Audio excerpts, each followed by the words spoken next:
Kemarin gue sempat berpikir, jangan-jangan memang sebenarnya nih sulap di Indonesia mundur nih sebenarnya emang gara-gara Deddy Corbuzier nih sebenarnya. Karena dia mundur, makanya dunia sulap juga akhirnya. Oke, Putra atau Uut Avocado. Kenapa sih nama lu Uut ngomong-ngomong? Uut Avocado tuh, kenapa lu memilih nama Uut Avocado? Dulu tuh 2018 ya. Gue awal sulap masih pakai Putra namanya. Cewek Putra. Sampai akhirnya, ya kan biasa cuma amatir ya, cuma perform di latihan, cuma ya nggak sampai tahap profesional. Akhirnya gue mau konser, mentor gue bilang, jangan pakai Putra deh, nama lu kurang komersil dan ribet diingetnya gitu kan. Akhirnya gue mikir, nama apa yang gue pakai? Ya udahlah, gue inget, oh yaudah gue coba pakai nama kecil gue aja, Uut gitu kan. Teman kecil gue. Uut dari nama Putra, ya masih oke, masih nyambung ya. Orang-orang rumah gue juga biasa manggilnya Uut gitu kan. Kayak Putra, kecilnya Uut gitu kan. Uut, ribet gitu. Udah, Uut gue pakai. Cuma kan kalau pesulap biasanya nama belakangnya keren deh. Ya, Deddy Corbuzier, David Blaine, Chris Angel. Itu keren-keren tuh belakangnya. Namanya keren-keren, benar-benar. Gue merasa kayak, gue gak pantas nih keren gitu kan. Gak pantas. Gue harus cari nama lain, gue mikir apa gitu.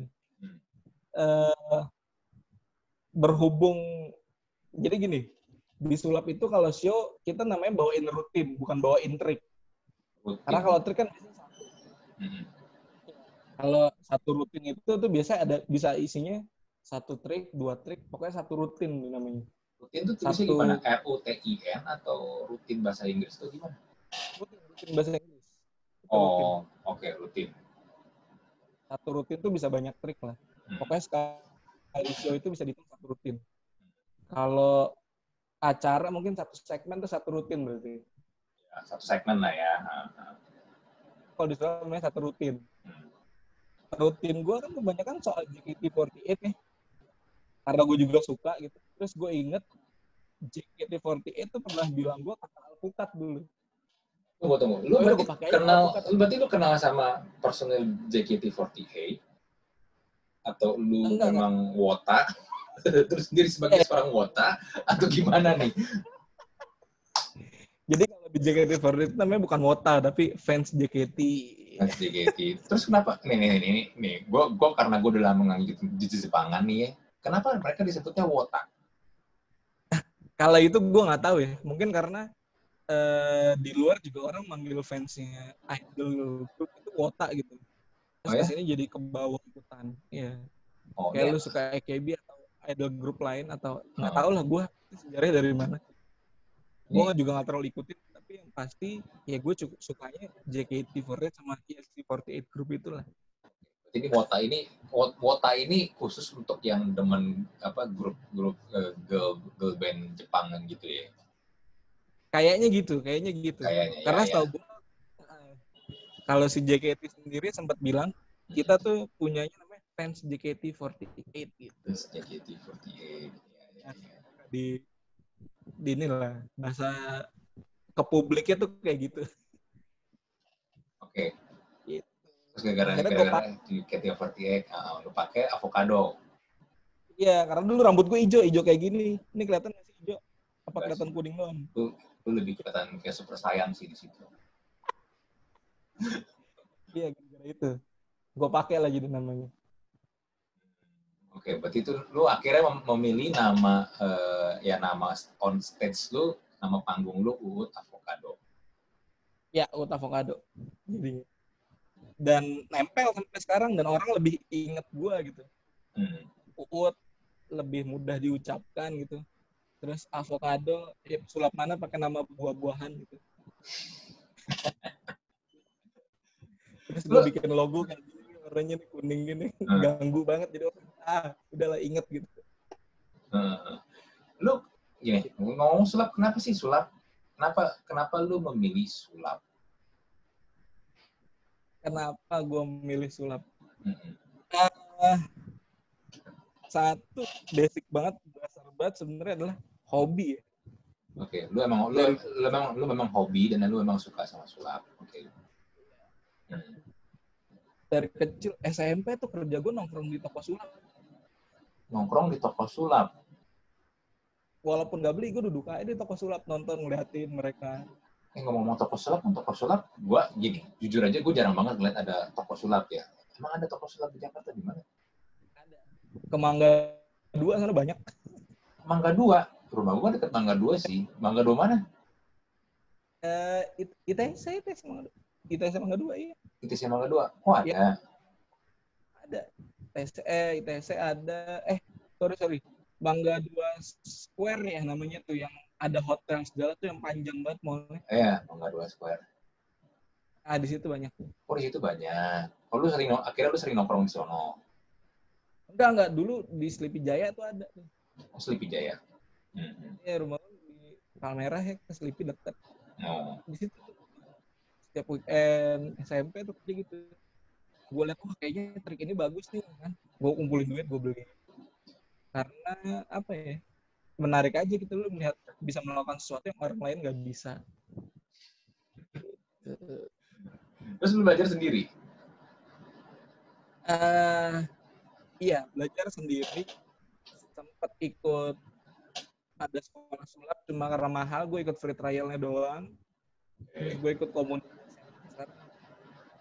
Di komunitas itu baru belajar banyak. Belajar banyak. Oh, saling berbagi ilmu lah ya. Iya. Di komunitas itu namanya Indonesia. Jadi aliran gue mentalis tuh. Aliran lu mentalis. Oh, sama kayak ini dong. Sama kayak Deddy Corbuzier dong, mentalis. Dia father of mentalism. Father of mentalism. Di sini. Komunitas gue sempat ngasih itu penghargaan ke dia. Oh, oke. Nih, gue penasaran. Sulap itu kan, gue pernah dengar, sulap itu kan kalau ibarat ilmu kedokteran, ya sulap itu kan ya ilmu kedokteran secara general kan. Tapi ternyata kan punya kayak spesialisasinya lagi kan, cabang-cabangnya lagi kan. Kayak misalnya kalau dokter, ada dokter kandungan, ada dokter spesialis jantung, ada dokter apa kan. Nah, sulap sendiri sebenarnya spesialisasinya ini ada berapa banyak sih? Karena yang pernah gue dengar ya, itu mentalis satu kan, karena kan Deddy Corbuzier yang mempopulerkan. Terus dulu juga David Copperfield, setahu gue dulu dia itu ilusionis ya. Ilusionis. Selebihnya gue kurang paham sih. Gue kurang paham ada apa aja dan ya siapa aja gitu. Oke. Badan gue hilang nih setengah. Iya. Sorry, gue pakai ini soalnya belakang berantakan banget. Jadi gue tutupin pakai background. Juga berantakan. Di sulap itu iya bener ada cabangnya lagi. Jadi kita tuh ada mentalism ya, kayak gue ini mentalis, DC, Deddy Corbuzier itu mentalis. Ada ilusionis, ya kayak lu bilang tadi, David Copperfield. Demian ilusionis masuknya. Demian ilusionis, oke. Ada kabaret show atau klasik lah orang bisa bilangnya. Kabaret atau klasik tuh yang biasa lu tonton kayak Romedal. Nah, itu masuknya klasik atau kabaret. Ngeluarin burung lah, topi, segala macem. Gitu. Berarti kayak misalnya gini, gue sebenarnya, gue to be honest, gue memang gak terlalu ngerti sulap, tapi gue penikmat sulap, karena dari kecil pun gue sering nonton sulap juga kan. Berarti kayak misalnya dulu pas gue kecil suka ada acara ulang tahun, ngundang badut sulap gitu kan. Biasanya di iklan suka ditempel tuh di jalan-jalan, pinggir jalan tuh, badut sulap, nomornya berapa. Itu berarti hitungannya klasik. Apa tadi bilang kabaret? Nah, itu balik lagi. Sebenarnya kalau badut, lucu juga sih. Dia ada segmennya sendiri, termasuk sih di dalamnya. Cuma biasanya kita bedain lagi ke Kids Magic gitu. Kids Magic, karena memang diperuntukkan untuk anak-anak. Ya, yang triknya lebih simpel dan biasanya trik-trik cepat ya. Ngeluarin burung, ngeluarin apa, instan, yang kayak gitulah. Itu Kids Magic masuknya. Berarti Pak Tarno itu hitungannya? Pak Tarno itu termasuk Kids Magic harusnya. Hitungannya Kids Magic? Iya, karena kan dia banyak main di sulap ulang tahun ya. Iya. Sama di Kan kalau dia gelarnya Master of Traditional Magic, dikasih nama itu kan karena ya si Deceng merasa orang-orang tuh kecilnya ngeliat orang-orang kayak gini nih, kenal sulap pertama kali dari orang-orang kayak Pak Tarno di pinggir jalan. Iya, itu gue setuju ya, karena ya sama, gue itu pengalaman gue juga, gue pertama kali lihat sulap ya sulap-sulap yang modelnya kayak Pak Tarno gitu. Ya, ya gitu. Terus ada lagi kita aliran namanya close up. Close up tuh yang jarak deket ya. Kartu, koin, itu masuknya close up. Mainnya pakai di meja gitu. Lu bisa lihat langsung efeknya. Koin secara instan hilang tuh masuknya close up. Gitu. Nah, kalau misalnya gue pernah lihat tuh dari Lucky, dia pesulap, dia magician luar sih, pesulap luar. Dia di jalan-jalan gitu, dia ketemu satu orang, dia kayak tadi misalnya keluarin kartu, ini kartu gini-gini lu pilih, itu apa itu close up juga. Itu ini lucu juga nih. Secara dasar kayaknya sih dia termasuk close up ya kan. Cuma kalau dari segi penampilan harusnya itu masuknya ke ini panjang ceritanya. Orang-orang kenalnya street magic kalau kayak gitu namanya. Ya street magic, ya bener, street magic. Gue pernah dengar street magic. Street magic itu sejarahnya sebelumnya adalah dari hopping table. Lu tahu kalau lu makan di restoran di hotel yang pakai meja gitu? Kadang-kadang suka ada yang nyamperin lu tuh buat menghibur lu. Entah itu magic atau nyanyi. Nah, nyanyi atau main musik. Sejarahnya dari situ, dari hopping table itu sulapnya. Terus karena ada kalau nggak salah, yang mulai tren main sulap di jalanan kan si David Blaine nih, dia punya acara street magic juga.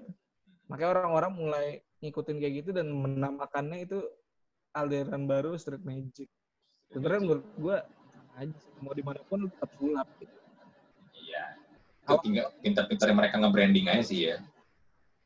Iya, tergantung yang namanya branding. Terus ada lagi sulap itu, Bizarre Illusionist, kayak Limbat, Chris Angel. Limbat tuh hitungannya bisa. Bizarre tuh berarti yang sulapnya yang kayak, gue nggak tahu ya, emang kalau gue ngeliat Limbat itu kan kayak apa sih, kayak kebal segala macem. Iya. Iya, serem-serem ya. Ditusuk lah, lu kebal, something lah, lu bisa digantung kayak gitu-gitu lah. Lu bisa nembus jarum di mulut lu, segala macam. Ngeluarin something, ya pokoknya yang serem tuh Bizarre. Terus ada lagi, Rihanna. Rihanna yang kemarin menang itu kan, menang kompetisi apa? Apa? Ya, Asian Got Talent dia menang. Asian Got Talent. Di Amerika juga dia menang. American Got Talent menang juga nih. American Got Talent. Rihanna tuh apa ya? Gue lupa namanya asli, gue lupa.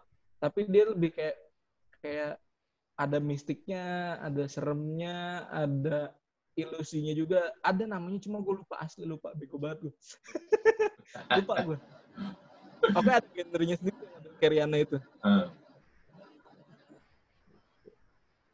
Nah, gue sebagai penikmat sulap, ya kayak tadi gue sempat cerita, awalnya kan memang pas masih kecil lihat sulap-sulap yang dulu bilang Magic Kids gitu kan. Lalu mulailah bergeser ketika gue ngelihat sesuatu yang baru waktu itu ketika RCTI itu, gue ingat banget RCTI nayangin The Magic of David Copperfield. Ya. Ya kan. Waktu itu buat gue dan mungkin juga banyak orang yang nonton, itu sesuatu yang luar biasa banget karena kan dia magicnya yang bener-bener nembus tembok Cina, terus nantangin segitiga Bermuda. Ya kan banyak macam lah. Terus waktu itu gue juga sempat ingat tuh yang salah satu yang juga yang gue nggak tahu ya, cuma kayaknya nggak gitu terkenal sih menurut orang-orang. Tapi gue suka aja waktu itu pas lagi dia dikurung di satu gedung tua gitu, dia dikurung di lemari besi, terus gedungnya diledakin, tau-tau dia nongol di barisan penonton. Iya, gue tahu tuh rutin. Yang lu sebut itu namanya rutin tuh, bro. Rutin yang tadi itu. Ya, nembus tembok Cina tuh satu rutin tuh. Rutin yang nembus tembok Cina. Rutin dia menghilangkan patung Liberty itu satu rutin. diledakin gedungnya terus gitu panjang itu satu rutin. Oh, walaupun Gitu. dia scope-nya TV ya, panjang. Itu soalnya kan boleh dibilang lumayan durasinya kan? Itu rutin namanya. Oke. Satu rutin sebanyak itu. Ya, waktu itu tuh buat gua apalagi teman-teman gua juga semuanya merasa wah ini keren banget David Copperfield segala macam. Tapi kan ya waktu itu gua nggak tahu apakah mereka tuh bikin berapa season, namun akhirnya kan udah kan kelar, sempat nggak ada lagi kedengaran. Nah tiba-tiba muncullah kita tahun 98 muncullah Deddy Corbuzier dengan sulap bengkokin sendoknya itu. Orang mulai aware lagi dengan sulap kan. Udah gitu, yang menurut gue yang bikin lebih eye catching adalah karena dia secara tampilan fisika dan dananya itu nggak biasa, ekstrim kan, rambut panjang, tapi bagian depannya tuh kayak rambutnya Vegeta tuh gak sih? Iya kan, model kayak rambut Vegeta gitu kan? Mouse. Iya, terus hitam segala macam dandanannya, maksudnya dandanannya itu benar-benar bikin orang tuh langsung wah. Dan juga ya dia menciptakan banyak ya sebenarnya yang paling menurut gue yang pokoknya tuh benar-benar bikin ini banget tuh memang pas lagi dia bengkokin sendok kan. Sendok sama juga ciri khas dia tatap mata saya gitu segala macam, yang akhirnya ya jadi ikonik banget lah, dan akhirnya bikin acara The Master ya kalau nggak salah ya waktu itu ya, kayak mirip kayak acara idol nyanyi gitu, tapi ini untuk pesulap. Betul. Iya. Iya, Deddy Corbuzier di Impresario tuh emang bikin terkenal dia tuh di rutin bengkokin sendok itu. Ya itu rutinnya dia itu. Jadi kalau trik bengkokin sendok kan ya semua orang bisa lah. Semua orang punya caranya masing-masing. Cuma saat lu show, nah kalau pesulap tuh punya rutin original. Lu boleh pakai trik sampai, tapi rutinnya rutin lu gitu. Gitu. Nah itu yang bikin dia terkenal rutin bengkokin sendoknya itu. Karena cara bengkokin sendok dia kan pada masanya, wah gila sakti banget. Cuma diliatin terus bengkok. Terus yang ada satu rutin lagi yang gue inget banget waktu kecil adalah kita semua di rumah suruh pegangin benda logam, kunci ataupun sendok atau apa suruh pegang di rumah, ikutin dia di televisi, bengkok. Dia di televisi jelas bengkok lah, karena itu emang kerjaannya dia lah, ya magicnya dia bisa ngebengkokin sendok. Tapi yang menarik adalah di episode minggu depannya itu orang banyak banget kiriman foto, wah ini di rumah sendoknya pada bengkok, kuncinya bengkok segala macam, banyak telepon, wah gila gue terkesima banget, ada ya orang sesakti ini. Keren banget. Wah itu rutin yang kayaknya semua orang ingat pada masanya tuh. Karena menurut gue dia membuat sesuatu signature yang ya mungkin itu satu tipping point doang yang akhirnya bikin orang tuh jadi kenal sama dia gitu loh, jadi langsung ingetnya cepet. Karena dia mungkin membuat sesuatu yang berbeda, ya apalagi ya plus juga dengan dandanan dia yang seperti itu, orang akhirnya menjadi gampang inget itu sama dia. Betul.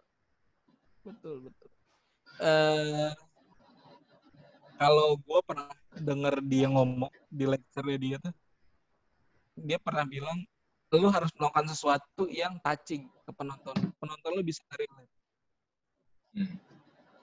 Dekat dengan penonton lu. Kayak dia bilang, ini seingat gue, di lecture dia pernah bilang gini, pertama kali dia mau tampil di TV, ditanya nih sama senior katanya, lu mau main apa? Bengkokin sendok. Oh diketawain bro. Oh main di TV bengkokin sendok doang katanya. Wah, banyak ketawain. Ya biasalah kayak gitu kan orang. Tapi dia dengan pede, dengan rutin bengkokin sendok, dia bilang, ya kenapa emang? Dan ternyata works kan, berhasil banget kan. Semua orang ingat dia sejak saat itu kan. Dan dia cerita di lecture-nya itu, dia bilang, nah itu alasan gue kenapa pilih sendok, karena semua orang pasti tahu benda ini, benda sendok ini. Semua orang punya. Bahkan kalau gue ajak suruh ambil, pasti cepet banget sendok ngambil. Lu tahu di mana. Jadi saat gue bisa melakukan keajaiban dengan sesuatu yang sangat dekat dengan penonton gue, itu magicnya luar biasa dia. Itu yang bikin dia cepat diingat pada masanya. Ya, Jadi dia kan ke pesulap-sulap, ya lu kalau mau bikin rutin, cari apa yang kira-kira menyentuh sama audiens lu gitu. Ya, itu memang pada prinsipnya memang ya karena gue juga pernah belajar public speaking, memang lu harus bisa menyentuh hati audiens lu dengan ya apa yang audiens lu ngerti, ya kan, apa yang audiens lu memang juga rasain. Karena percuma kalau lu ngomong bahasanya terlalu tinggi, sedangkan audiens lu bahasanya cuma sampai di sini, yang nggak ketemu, nggak connect gitu loh ya. How about to connect with the people, ya itu benar sih. Nah, cuman gini Put, setelah The Master itu kan banyak menghasilkan, yang gue lihat kan ya kayak Limbat dan yang lain-lain itu kan hasil dari The Master kan. Cuman gue ngelihat gimana ya, setelah itu apalagi setelah dia memutuskan cabut dari industri atau dari dunia sulap profesional di Indonesia, gue ngeliat tuh sulap ya, walaupun masih ada yang aktif ya kayak Demian segala macem, masih di TV segala macem, tapi pelan-pelan tapi pasti itu sulap tuh lama-lama redup sih. Ya, walaupun terakhir kali sempat ada yang di Global TV itu acaranya kemarin namanya The Great Magician. Ya, The Great Magician. Nah, cuman kan apa ya, hype-nya itu ketika dibangun tuh nggak bisa sampai sekuat pas lagi zamannya dia gitu loh. Ya. Oke, gini mungkin gua ceritain nih. Kenapa pas era Deddy Corbuzier tinggi banget ya? Dan termasuk The Master salah satu yang tinggi banget. Semua orang jadi hype. Karena waktu itu sulap jadi tren. Ya, mirip sekarang mungkin mirip kayak stand up comedy kali ya. Kayak sekarang ini mirip kayak stand up comedy ya. Sebenarnya itu doang sih. Itu kenapa dulu kelihatannya tinggi banget dan hype banget, karena dulu menjadi tren. Sekarang ya kayak kita tahu lah, semua tren kan pasti ganti-gantian. Bisa A, bisa B. Abis The Master kan tren, abis itu lagi nyanyi sempat jadi tren. Stand up comedy sekarang jadi tren. Ya kalau di marketing semua pasti akan gantian lah. Jadi trennya. Iya, kalau betul pasti gantian. Ada masanya. Oke. The Great Magician kenapa nggak naik? Menurut gue wajar karena dia satu kebanting sama Indonesian Idol. Ya kan? Idol lagi rame-rame. Jamnya barengan nggak sih waktu itu sama hari? Barengan. Itu waktunya bahkan final kita tuh ada di minggu yang sama. Oke. Gue di The Great Magician bantuin. Gue masuk di timnya Obi, ada Obi Magic. Gue tuh bantuin dari banyak hal lah, dari awal sampai sekarang. Sampai ke final kan gue bantuin. Gue juga ngerasain tuh kenapa nggak hype acara ini. Padahal itu totalitas banget semua ngelakuinnya. Pesulapnya juga nggak kalah keren dengan era The Master gitu. Usut punya usut, kita coba brainstorming dengan teman-teman pesulap. Oh kita ngerti, oh mungkin karena emang ini lagi nggak tren gitu. Trennya lagi ini, kita kebanting abis makanya nggak hype gitu. Kalau dibilang mungkin itu jadi penyebabnya sulap terlihat tidak ramai. Padahal di luar terlihat tidak ramai, oke. Terlihat tidak ramai karena sedang apa ya? Tidak pada trennya lah gitu. Makanya terlihat tidak ramai. Gitu. Padahal kalau mau dilihat seberapa maju sulapnya ya, Indonesian sulap tuh udah keren banget. Kita punya Rihanna salah satu contohnya. Juara di Amerika. Ya lu tau lah kalau udah juara di Amerika, juara di seluruh dunia kenal. Kan Rihanna kuat banget bawa unsur Indonesia. Ada satu mantranya dia tuh emang pakai bahasa Jawa. Keren banget. Terus ada Jawa. Lagi Demian. Iya. Demian juga udah di Amerika. Semua orang di seluruh dunia udah kenal sama dia. Itu kalau dari sisi performer. Ada lagi kita namanya inventor magic. Orang yang menciptakan trik, menciptakan alat sulap, menciptakan trik dan alat sulap lah, terutama menciptakan buku, itu kita namanya inventor kan. Ada beberapa inventor dari Indonesia yang namanya sudah terkenal di luar negeri. di luar negeri itu kita kalau di seluruh dunia ya terkenal banget beli keperluan sulap namanya di Murphy's Magic. Orang Indonesia ada yang udah jualan di situ dan itu laku keras seluruh dunia. Ada orangnya namanya Agus Ciu, seingat gua kalau nggak salah. Indonesia banyak lah. Kita juga udah punya. Ada namanya teman gua Destino. Dia sempat jadi orang pertama yang menipu Deddy Corbuzier di acara Magic Comic, acara yang sama kayak gue ikutin itu. Dia itu di luar sulap adalah desainer dari pesulap terkenal di luar negeri. Oke. Desain mainan, desain kartu sulap, mungkin everything yang bisa dia desain bareng pesulap luar negeri. Udah segitu majunya sulap Indonesia sebenarnya. Tapi ya itu sayangnya itu karena sedang tidak pada trennya, jadi terlihat sepi. Terlihat sepi. Tapi gini sih, Bud. Tapi gini sih, Bud. Ini yang gue lihat ya. Sekali lagi dengan kacamata gue sebagai seorang awam ya. Kayak tadi lu bilang di luar tuh banyak segala macam yang jual apa desain. Berarti ini yang gue lihat yang gue tangkap. Berarti di luar penghargaan terhadap magician Indonesia itu jauh lebih gede. Sedangkan di Indonesia mungkin ya gue nggak tahu ya karena kan banyak juga orang merasa di Indonesia gue nggak dihargai ngapain juga gue pusing-pusing di sini ya kan ini gue di luar sekalian gitu loh kalau gue bisa menjual nama gue atau menjual karya gue di luar orang lebih menghargai itu satu yang ya akhirnya di Indonesia ya nggak gitu kedengeran ya kan terus yang kedua yang gue lihat ya balik lagi nih biar gimana pun sosok Deddy ini kan kuat banget kan ya even buat sebagian besar orang pun di Indonesia ya, kalau ngomong tentang sulap ya tahu Deddy Corbuzier ya kan tapi ketika dia mundur secara profesional walaupun ya gue sering dengar dia bilang dia masih suka main walaupun nggak dibayar tapi kan ketika dia mundur dari dunianya ini secara profesional dan udah nggak disorot lagi di TV sebagai as a magician otomatis jadinya gue nggak ngelihat ada sosok yang dalam tanda kutip menggantikan dia ya yang sosok itu yang secara personal itu kuat gitu loh. Mungkin gue bisa ambil contoh mungkin gini kali ya. Mungkin kayak di dunia fitness lah. Di dunia fitness kan sosok ikon paling kuatnya kan di Indonesia kan Adera ya kan. Iya Adera. Ya, Adera ya kan. Maksudnya lu kalau lu nge-gym siapa sih yang nggak tahu Adera? Even maksudnya orang yang nggak nge-gym pun tahu Adera ya kan. Ya tahu Adera. Tapi ketika Adera memutuskan dia berhenti dari sebagai profesional bodybuilder, profesional binaraga, tapi kan dia nggak berhenti secara total gitu loh. Maksudnya secara dia diliput media atau mungkin dia juga kemana-mana, dia masih membawa image dia sebagai bodybuilder, ya kan.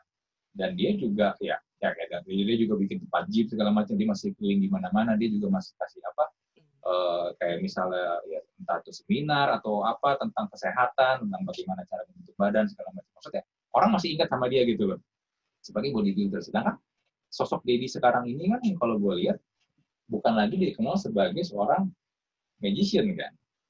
Ya orang apalagi yang milenial sampai ke Gen Z mungkin kenal dia sebagai YouTuber sekarang, bukan lagi sebagai seorang magician gitu loh. Mungkin ada banyak dari kita juga mungkin yang nonton YouTube channel dia udah nggak pernah lihat dia sebagai magician itu gimana gitu loh. Iya maksud gue lu nangkap kan maksudnya kan. Jadi tuh persona dia tuh yang begitu kuat ketika dia memutuskan mundur ya dan ya apapun alasannya karena ya salah satu yang gue dengar adalah alasannya ada karena waktu politik dia sama Aska kan anak-anak ya. Tapi ya pas lagi itu apa ya gue sering bilang kalau leadership itu kan sebenarnya nggak hanya sekedar memimpin kan, tapi juga bagaimana lu create the new leader kan, yang bakal nerusin ya. Dan gue rasa di sini nih ada missing link-nya di sini gitu. Ya kan? Sebenarnya sih kalau menurut gue bedanya cuma ini aja sih. Deddy Corbuzier mungkin secara profesional sudah mengklaim dirinya berhenti ya kan di TV. Mana-mana orang tahu dia berhenti sulap dan dia juga tetap bilang dia masih kok ngurusin sulap, masih main, tapi nggak dibayar gitu. Iya. Bedanya itu doang. Hmm. Kalau ngurusin klub udah nggak mau dibayar gitu. Hmm. Dia masih turun ke komunitas. Sama kayak Adera juga masih turun komunitas bodybuilder kan, memberikan edukasi dengan orang-orang lain tentang bodybuilder kan. Iya. Tentang building maksud gue, sorry. Gimana tentang kesehatan, masih di seputar itu kan. Cuma bedanya Dedi melakukan itu benar-benar tanpa kamera gitu. Yang kayak tadi gue bilang, dia masih ngasih lecture kok ke kita. Masih ngasih ilmu, ngasih wejangan gitu. Dia masih melakukan itu ke kita. Cuma ya itu semua dilakukan dia di luar kamera. Kayak terakhir tuh di akhir tahun kemarin kalau nggak salah ya. Desember atau November, sorry gue lupa tepatnya. Itu kita ada Magic Generation Gathering. Dia datang kok. Dia ngasih lecture ke kita, support kita. Masih datang kayak gitu. Terus kalau soal kelihatannya tidak memberikan apa, kayak tadi bilang, leader adalah menciptakan leader-leader baru lainnya gitu ya. Ini gue rasa yang orang tidak tahu gitu. Ada Demian, ada Romy Rafael gitu kan. Dan dia punya dulu namanya Pentagram. Iya, Pentagram. Gue pernah dengar sih Pentagram. Magic Gang ya. Gue membahasakan itu Magic Gang. Dia punya Magic Gang itu namanya Pentagram. Dan setelah dia cabut, nah gengnya dia ini yang terus ini. Ada Demian sekarang. Demian sekarang lagi aktif-aktifnya banget turun ke kita nih, ke semua pesulap supaya ayo kita bersatu, ayo kita bikin sesuatu supaya Magic ini bisa apa ya, dihargai lagi sebagaimana mestinya kayak gitu.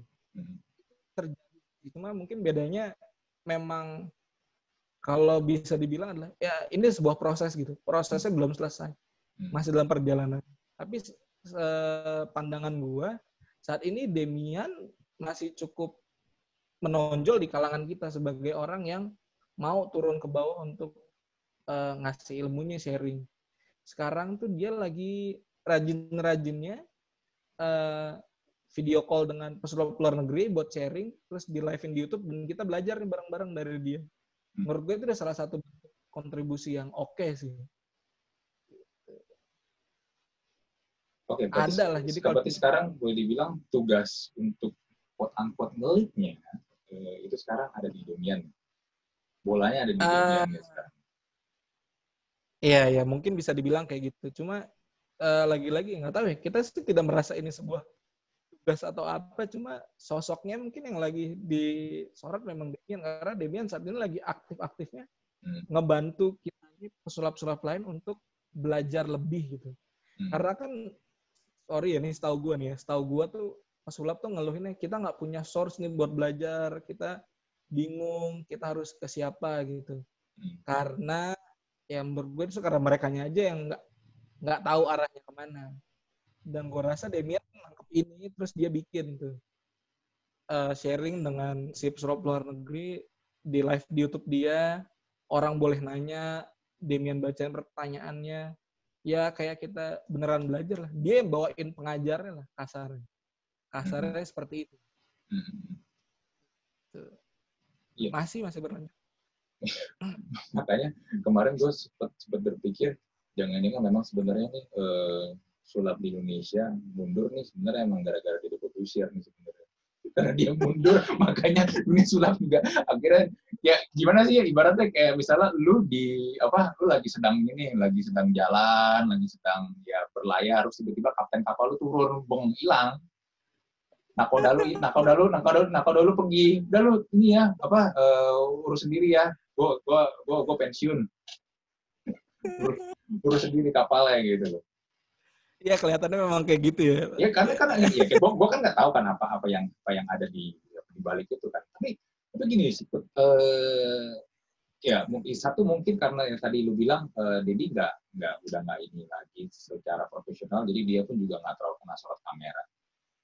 Tapi kalau dari sisi gue sebagai seorang awam ya karena nggak tahu, jadi kesannya memang jadi nggak kelihatan. Memang ini sih ya, walaupun kemarin dia sempat ini ya balik yang bikin satu acara di RCTI yang satu show doang itu Magic bukan yang Magic itu balik ya. Yang dia di sama yang magician dari luar, yang dia bengkokin Mahadaya. Ya, Rambul. Mahadaya. Itu Ya. udah 2 tahun lalu apa ya masalah? Ya, gue juga nonton itu kan. Ya, memang sebenarnya butuh ini sih, ya lagi Demian juga butuh support di satu sisi, tapi memang juga butuh benar-benar sosok yang kuat banget buat ini dan orang-orang kenal gitu loh. Ya karena balik lagi kayak tadi yang sempat gue bilang, karena sekarang yang kita tahu DC itu lebih dikenal sebagai YouTuber, ya kan, post hitam putih, ya kan, atau juga mungkin lebih sekarang lebih ke sebagai sosok icon fitness, ya kan, kalau boleh icon gym. Tip nih dari lecture dia, kenapa sekarang dia dikenal orang lebih banyak gitu? Karakter lebih banyak, nggak cuma pesulap, dia dikenal juga sekarang sebagai host, sebagai YouTuber, sebagai influence kesehatan. Karena dia memposisikan dirinya sebagai entertainer. Iya, entertainer. Dimana artinya adalah gue harus bisa menghibur dengan cara apapun. Dia sekarang kalau gue lihat ya, ini menurut pandangan gue, dia benar-benar ngebuka nih entertainer tuh gini gitu. Oke, gue berhenti sulap nih, tapi lu lihat nih, kalau gue menempatkan diri gue sebagai entertainer, orang tetap akan kenal gue gitu. Menurut gue itu jadi salah satu contoh sih. Tergantung lu mau menempatkan diri lu sebagai apa gitu. Oh iya, gue baru inget. Dulu kan adik gue kan sekolah SMP di Santa Maria di daerah mana Pecenongan situ kan. Dulu gue inget pas gue lagi jemput adik gue pernah ketemu Dedi terus lagi dia masih jadi medisi, masih gondrong-gondrong. Ngajar ekstrakurikuler. Dan tau ekstrakurikulernya apa? Teater.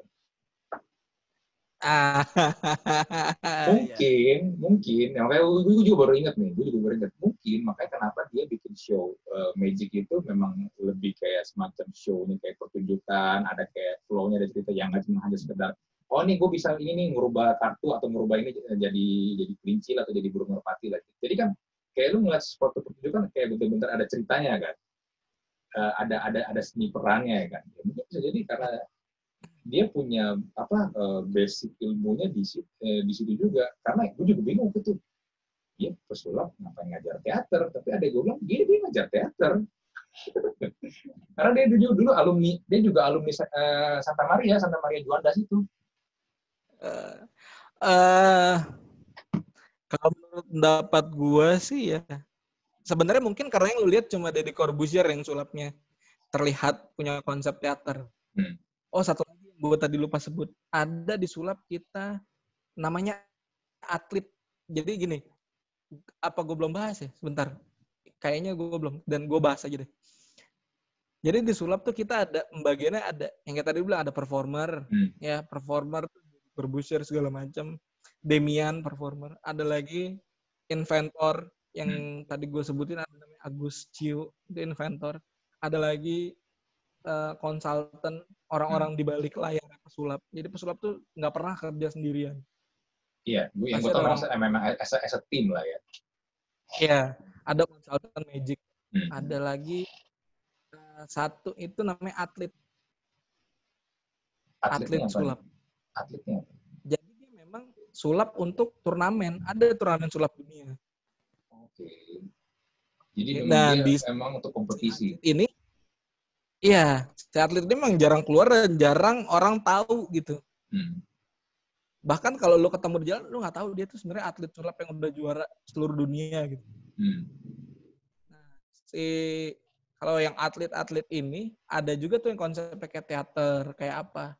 Kebanyakan masih yang kayak gitu. Dan si atlet ini, lu bayangin dia buat belajar satu rutin ya.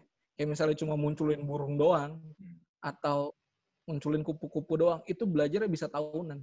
Cuma buat satu rutin kayak gitu. Jadi karena dia atlet, dia menyempurnakan rutinnya lama banget. Kayak dia nyiapin ceritanya, nyiapin gesturnya, gerakannya mesti gimana. Pokoknya tuh magical itu, wah, visual banget dah. Kita ngerasain kayak bentar. Lu di YouTube pernah lihat nggak ada pesulap yang ngeluarin bola air dari air terjun? Gue belum Yang pernah ngeluarin lihat. kayak bola kaca. Gue belum pernah lihat. Seakan-akan tuh air. Ah. Nah itu lu coba cari. Nah itu atlet tuh hitungannya tuh. Hmm. Dia latihan itu bisa bertahun-tahun. Nah kenapa lu bilang kayaknya Deddy Corbuzier teater banget, karena yang lihat cuma Deddy Corbuzier kayak, padahal di luar sana orang Indonesia juga ada yang kayak gitu. Ya lagi-lagi menurut gue ini masalah sorotan kamera aja sih, karena kebetulan kamera lebih banyak nyorot dia, jadi orang taunya dia doang gitu. Memang begitu kan.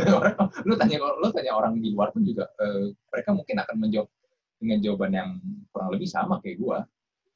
Dan gue lupa ini siapa yang bilang. Magic itu, gue denger ini dari mentor gue. Cuma gue lupa dia bilang ini sendiri atau dia emang kenal dari orang lain omongan ini. Magic itu memang rumahnya di teater. Rumahnya di teater. Oke. Kita punya cerita, kita punya panggung segala macam, semua itu harus. Makanya Magic sama teater tuh kenapa dekat banget, termasuk DC ya, kenapa dia ngajar teater, mungkin karena dia merasa harus punya hubungan dengan teater. Ya, gimana bilangnya? Tapi lu ngerti sih? Iya, gue ngerti. Mungkin jadinya supaya lu menyajikannya menarik, ada ceritanya kayak tadi lu sempat bilang kan, biar gue bisa touch emosi dari orang-orang yang audiens gue. Karena kalau nggak ada story-line-nya, nggak ada ceritanya, ya udah lu mungkin lu hanya sekedar lu hanya menunjukkan gue bisa merubah sapu tangan jadi burung merpati. Ya, itu yang kita bilang ya, munculin burung merpati itu trik.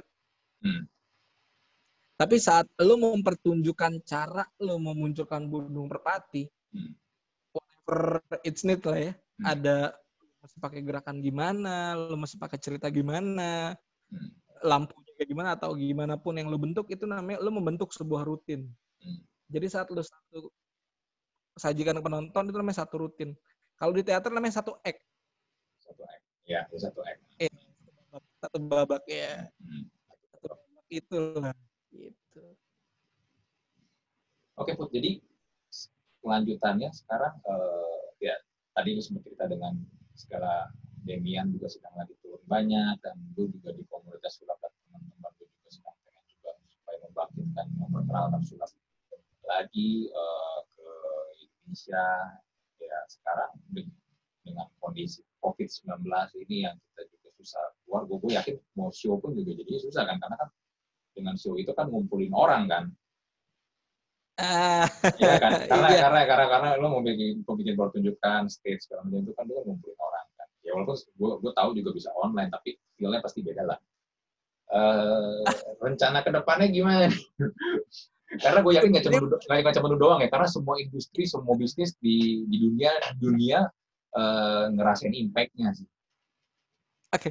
Ini menarik soal tadi lu bilang COVID semua orang ya kayak bikin show susah gitu. Ada satu nih mentor gue kemarin. Baru kemarin dia hari Sabtu kemarin dia membuat pertunjukan mentalism online. Oke. Ada Dr. Frenos. Dia coba bikin pertunjukan sulap online. Orang bayar nonton dia, kita invite kayak gini. Terus udah di show tuh, interaksi dengan penonton, dan ternyata bisa gitu. Menurut gue COVID sih nggak menghalangi ya, tergantung balik lagi ke kreativitas orangnya, lo mau ngapain gitu selama COVID ini.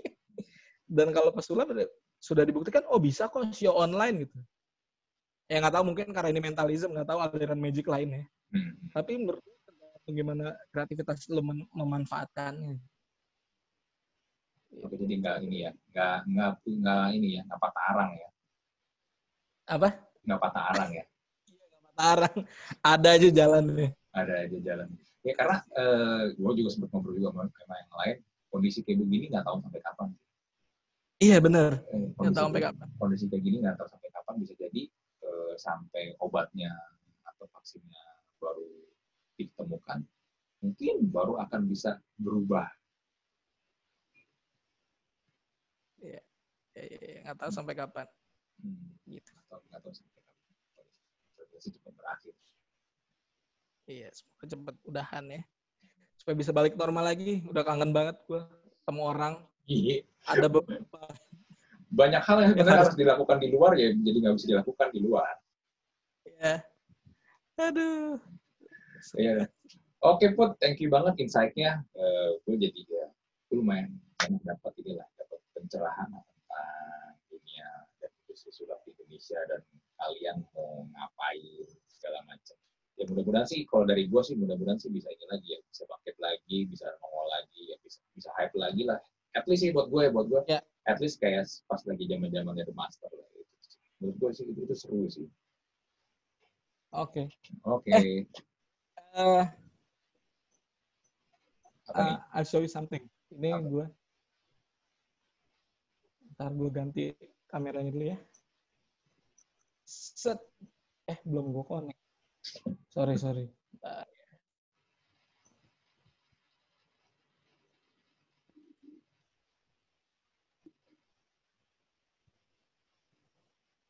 Oke.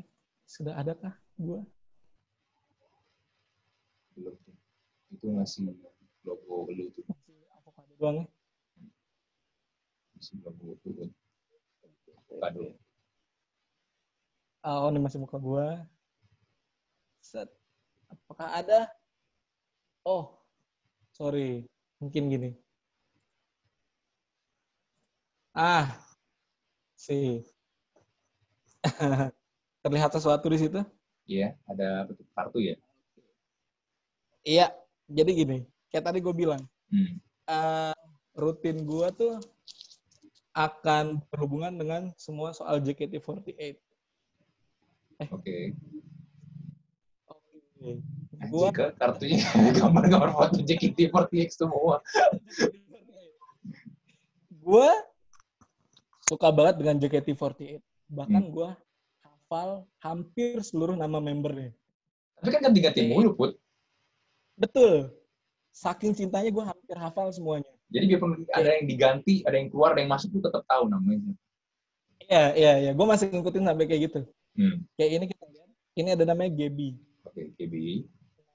Gabriel Margaret Waro. Sudah nama panjang lengkapnya dia tahu.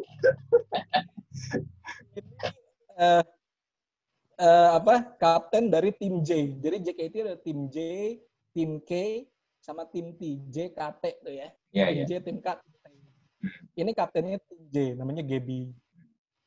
Terus kita punya lagi, ini namanya Gracia. Sania Gracia. Oke. Terus kita punya Cindy.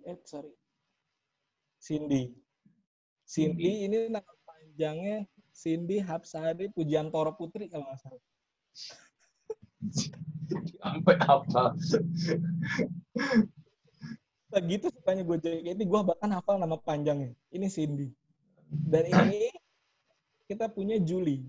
Oke, Julie. Dia namanya adalah Sania Julia Montolalu. Tim J. Oke. Lo kalau gue sodorin, anggap lo baru akan ngefans dengan JKT ya. Ya, lo baru akan ngefans dengan JKT. Gue akan berikan ini. Gue ada hati hijau di sini. Ya, karena avocado hatinya harus hijau. Lo akan pilih siapa? Gue akan pilih Gaby. Gaby ya? Final atau enggak? Final Gaby. Yakin ya? Ya, yakin Gaby. Percaya kalau ternyata gue sudah tahu lo akan pilih Gaby. Remember this? Kertas yang tadi gue kuel dan gue lempar.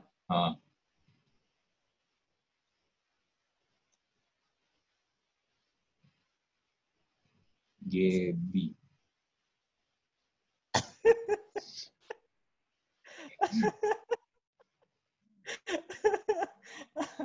Gue sudah memperkirakan kalau lu akan pilih Gaby?